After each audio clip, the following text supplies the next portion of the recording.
Students, welcome to my channel. तो आज के वीडियो में हम लोग पढ़ने वाले हैं बायो के कुछ इंपॉर्टेंट क्वेश्चन और हम लोग का इसमें टारगेट ये है कि कम समय में ज़्यादा से ज़्यादा क्वेश्चन रिवीजन कर ले, क्योंकि हम लोग का थ्योरी की क्लासेस चल रही है, उसमें भी प्रैक्टिस करते हैं हम लोग। उसके बाद आप लोग का एनसीईआरटी की क्लास चल रही है, तो एनसीईआरटी का क्लास तो देखना बहुत ही ज़रूरी है, क्योंकि आप किसी भी एग्जाम की तैयारी कर रहे हैं तो आपके लिए बहुत इंपॉर्टेंट होने वाला है। तो इस वीडियो में हम लोग जितना हो सके उतना क्वेश्चन को रिवीजन करने वाले हैं।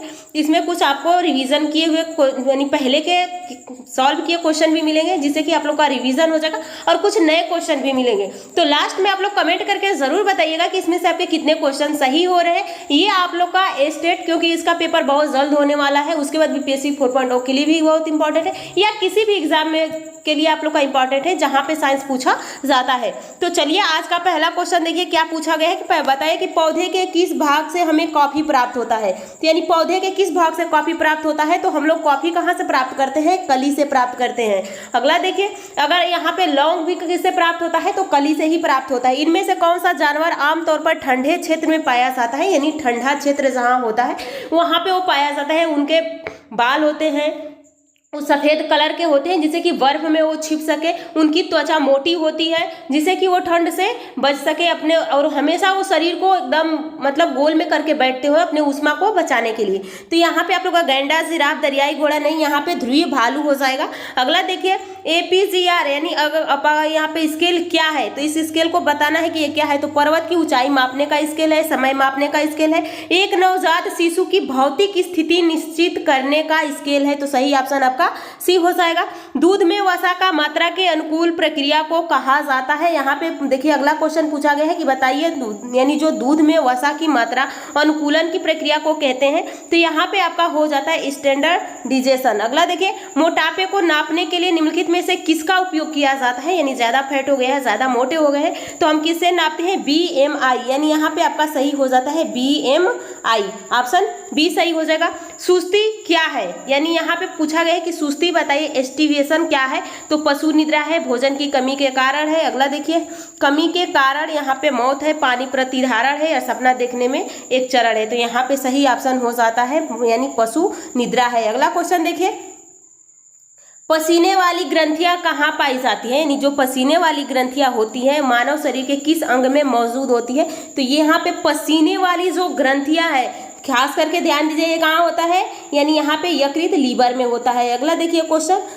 हमारे शरीर में नमक की मात्रा कितनी होती है, तो नमक की मात्रा 0.4% होती है। निम्नलिखित में से कौन सा मानव शरीर का परमाणु संरचना का हिस्सा नहीं है, तो परमाणु संरचना में हाइड्रोजन, फास्फोरस, कार्बन, यहाँ पे सही ऑप्शन हो जाएगा लेड। यहाँ पे देखिए जियोट्रॉपिज्म क्या है, तो गुरुत्वाकर्षण के प्रतिक्रिया के रूप में पौधे की वृद्धि है, सूर्य की रोशनी की प्रतिक्रिया के रूप में पौधे की वृद्धि है, पोषक तत्वों के प्रतिक्रिया के रूप में पौधों की वृद्धि है, जल के प्रतिक्रिया के रूप में पौधों की वृद्धि है। तो सही आ जाएगा जियोट्रॉपिज्म है, गुरुत्वाकर्षण की प्रतिक्रिया के रूप में पौधों की वृद्धि है। अगला क्वेश्चन देखिए, यहाँ पे पूछा गया निम्नलिखित में से कौन सा स्टेम सेल का एक प्रकार नहीं है, तो यहाँ पे सही हो जाएगा मेदवनी वसा। अगला क्वेश्चन देखिए, अगला क्वेश्चन पूछा गया क्रिस्पर का अभिप्राय क्या है, यानी CRISPR का फुल फॉर्म आपको बताना है। तो यहाँ पे आप लोग का हो जाएगा option C, clustered regularly interspaced short, यानी पैलियोड्रोमिक यानी रिपीट्स। यहाँ पे इसका आंसर सही हो जाएगा ऑप्शन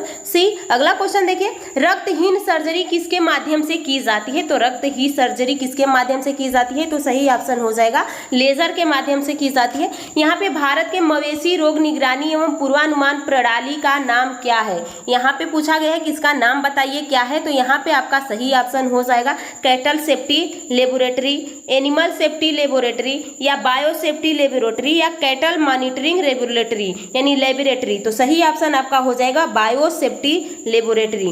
2010 में पूरे चेहरे का पहला सफल प्रत्यारोपण कहाँ किया गया था, तो यहाँ पे सही हो जाएगा स्पेन में। अगला क्वेश्चन देखिए, चावल के खेती में मिट्टी की उर्वरता को द्वारा बेहतर बनाया जा सकता है। तो इसमें मिट्टी की उर्वरता बढ़ाना है, तो यहाँ पे आप क्या करेंगे, नीले हरे शैवाल, यानी ये नीले हरे शैवाल क्या करता है, नाइट्रोजन को नाइट्रेट के रूप में परिवर्तित करके हमारे पौधों में यानी मिट्टी में उर्वरक उत्पन्न करता है। अगला क्वेश्चन देखिए, जैव प्रौद्योगिकी यानी बायोटेक्नोलॉजी का तात्पर्य क्या है? तो यहाँ पे आपका सही आंसर हो जाएगा औद्योगिक प्रक्रियाओं में सजीवों का उपयोग करना, ऑप्शन डी सही हो जाएगा। वनस्पति भागों या बीज के बजाय कोशिकाओं के माध्यम से नए पौधों को उगाना कहा जाता है, तो यहाँ पे कौन सा सही हो जाएगा? तो टिश्यू कल्चर होता है, ऑप्शन ए सही हो जाता है। अगला क्वेश्चन देखिए, अगला क्वेश्चन क्या पूछा गया है? अपराधी को पहचानने के लिए फोरेंसिक विभाग निम्नलिखित तकनीकी का प्रयोग करता है, तो यहाँ पे हम किसका प्रयोग करते हैं? तो यहाँ पे आप लोग का सही ऑप्शन हो जाता है डीएनए फिंगर प्रिंटिंग का। अगला देखिए, सबसे पहले डीएनए को अलग किसने किया था? तो सबसे पहले डीएनए को अलग करने वाले वैज्ञानिक का नाम था फ्रेडरिक मिस्चर। अगला देखिए, 2013 में स्टेम सेल की मदद से पहला मानव लीवर में विकसित किया गया था, तो ये जापान में किया गया था। अगला क्वेश्चन देखिए, अगला क्वेश्चन क्या पूछा गया है? यहाँ पे देखिए पूछा गया है अगला क्वेश्चन,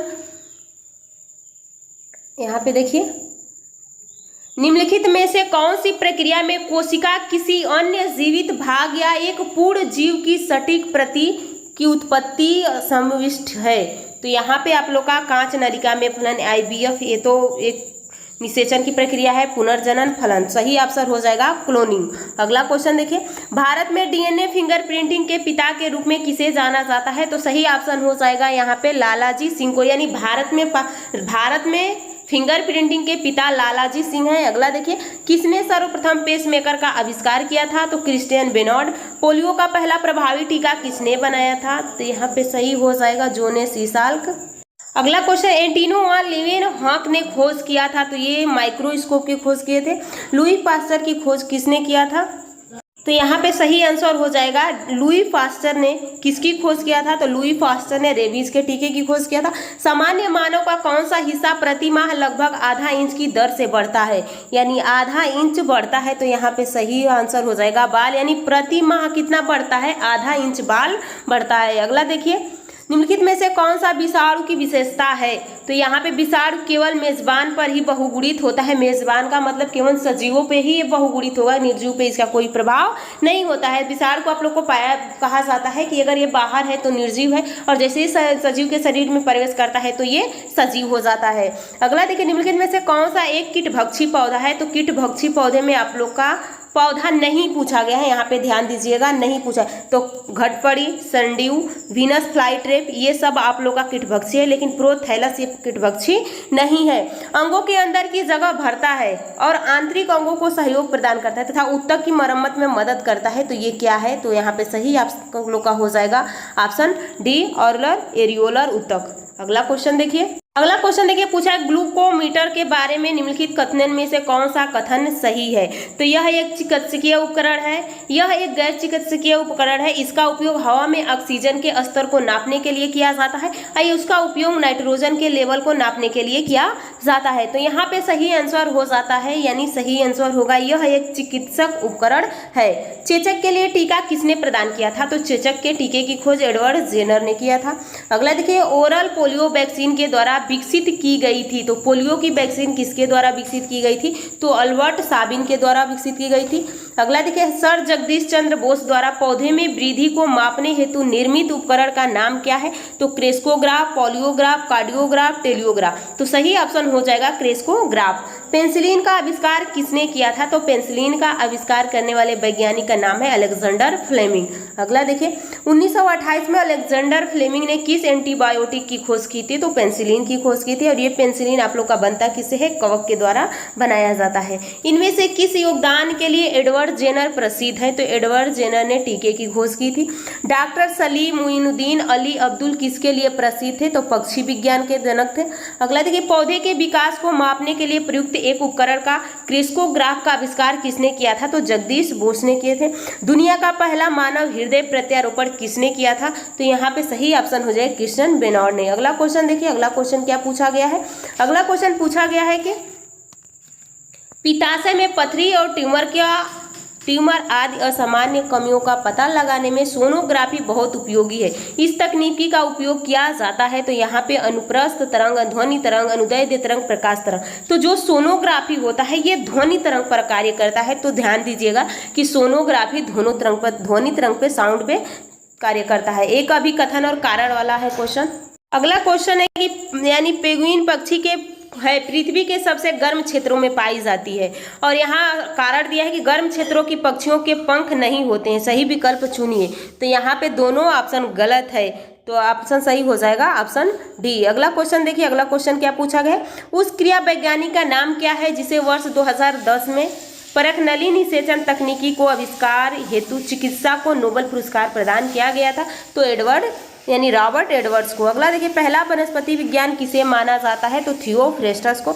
एक यहाँ पे पूछा गया, एक मृत मानव शरीर के विच्छेदन और अध्ययन के लिए चिकित्सकीय कानूनी मेडिको लीगल नाम क्या है, तो यहाँ पे ऑटोप्सी। अगला क्वेश्चन देखिए, रेगिस्तानी पौधे का बाह्य त्वचा पर मोस जैसे पदार्थ की परत पाई जाती है, यह पदार्थ क्यूटीन की बनी होती है, यानी सही ऑप्शन हो जाएगा क्यूटीन। अगला देखिए, कथन और कारण का अगला क्वेश्चन है। यहाँ पे पूछा गया है कि एक कारण दिया गया है, तो केचुए कृषि के लिए उपयोगी नहीं है, तो ये बिल्कुल गलत है। केचुए को कहा जाता है कि किसान के मित्र हैं। केचुए मिट्टी के महीन कणों में तोड़ देते हैं और उसमें नरम बनाते हैं, तो आर सही है। तो यहाँ पे आपका सही आंसर हो जाएगा, सही आंसर है ए, बी गलत है पर आर सही है। अगला क्वेश्चन देखिए, खारे पानी में पैदा होने वाले पौधे को क्या कहते हैं, तो जो खारे पानी में होता है उसे हेलोफाइट कहते हैं। अगला देखिए, यहाँ पे पूछा ये मोनोकाट क्या है, मोनोकाट यानी यहाँ पे सही ऑप्शन हो जाए, यानी सही ऑप्शन डी हो जाएगा, पेवियो यानी पेडिलम, यानी इसमें मोनोकाट और डाइकाट, मोनोकाट में एक बीजपत्री और डाइकाट का द्विबीजपत्री हो जाएगा। अगला क्वेश्चन पूछा, एक परजीवी पौधा है, तो परजीवी पौधा कौन होता है, कुस्कुटा होता है, यानी परजीवी है कसकुटा। अगला देखिए, निम्नलिखित में से किस पौधे में बीज पैदा करने की क्षमता खो देता है, यानी बीज नहीं होता है, तो सही ऑप्शन हो जाएगा चमेली में। पाचन के अंत में जारी ऊर्जा का रूप कौन सा होता है, तो जब पाचन हो जाता है तो जो ऊर्जा होती है वो कौन सी ऊर्जा होती है, तो यहाँ पे सही हो जाएगा रासायनिक ऊर्जा।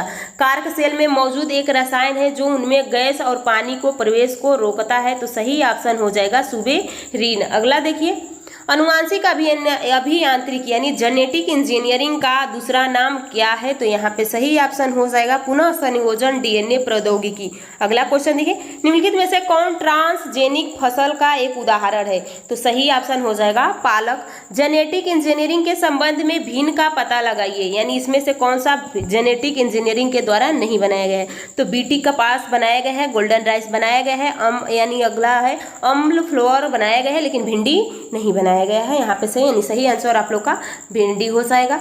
मानव शरीर पर दवाओं की क्रियान्वयन का संदर्भ है, निम्नलिखित में से मिलान करें, यानी रिसेप्टर्स, एंजाइम्स, ये अगला दिया है ट्रैंक्विलाइजर, तो यहाँ पे सही ऑप्शन हो जाएगा रिसेप्टर क्या होता है, तो रिसेप्टर यहाँ पे आप लोग का हो जाता है, यानी रिसेप्टर्स जैसे कि आपको बाहर से कोई चीज़ चुभा रहा है और आपको महसूस हो रहा है, तो उसका संदेश यानी उसको ग्रहण कौन करता है, तो यहाँ पे सही हो जाएगा यहाँ पे आप लोग का प्रोटीन्स। अगला है एंजाइम्स, तो एंजाइम उत्प्रेरक का कार्य करती है, तो कैटलिस्ट का कार्य करती है, तो यहाँ पे सही हो जाएगा दूसरा का ये। और ट्रांक्विलाइजर का कार्य होता है न्यूरोलॉजिकल एक्टिविटी कराना, तो यहाँ पे सही ऑप्शन हो जाएगा ऑप्शन ए। अगला क्वेश्चन देखिए, प्राकृतिक रूप में मृत पशु को या किसी अन्य पशु द्वारा मारे गए पशु के शव को जब कोई अन्य पशु भक्षण करता है तो यह संबंध कहलाता है, तो ये हो जाता है मृदाखोर। अगला देखिए, अगला क्वेश्चन देखिए क्या कहा गया है, सामान्यतः किसी प्राणी के त्वचा पर मोरक्को चर्म प्राप्त किया जाता है, तो ये बकरी पे होता है। पौधे का लाल रोग विगलन किसे प्रभावित करता है, तो ये गन्ना को प्रभावित करता है। अगला क्वेश्चन देखिए, निम्नलिखित गैसों में से कौन सा गैस बायोगैस संयंत्र से उत्पन्न किया जाता है, तो यानी मीथेन। अगला अपच का इलाज करने के लिए निम्नलिखित में से किस प्रकार की दवा का प्रयोग किया जाता है, तो एंटाएसिड का। पौधे में वे कार्बोहाइड्रेट जिन्हें तुरंत उपयोग नहीं किया जाता है, इन्हें निम्नलिखित में से किस रूप में संग्रहित किया जाता है, तो इसको हम स्टार्च के रूप में संग्रहित कर लेते हैं। दूध से दही बनाने का काम किसका होता है, तो जीवाणु को होता है। पेड़ की आयु का निर्धारण किया जाता है, तो यहाँ पे वार्षिक वलय की संख्या से। अगला देखिए, निम्नलिखित में से सिरके में कौन अम्ल पाया जाता है, तो सिरके में आप लोग का अम्ल पाया जाता है एसिटिक एसिड। पदार्थ के उन अवस्थाओं में से एक है जो बहुत ही कम घनत्व वाली गैस को अत्यंत कम तापमान के तहत ठंडा करके प्राप्त होती है, तो यहाँ पे बोस-आइंस्टीन घनभूति। अगला देखिए, यहाँ पे उपयोग सुगंध संकेतक के रूप में किया जा सकता है, तो सही ऑप्शन हो जाएगा वनीला का। इनमें से कौन सा विकल्प ओमेगा 3 वसा अम्लों का सबसे अच्छा स्रोत है, तो सार्डिन। अगला क्वेश्चन देखिए, लिटमस का घोल से निकाला जाता है, तो ये किससे निकाला जाता है, लाइकेन से। केचुए के जरिए मृदा की उर्वरता बढ़ाने की प्रक्रिया को कहते हैं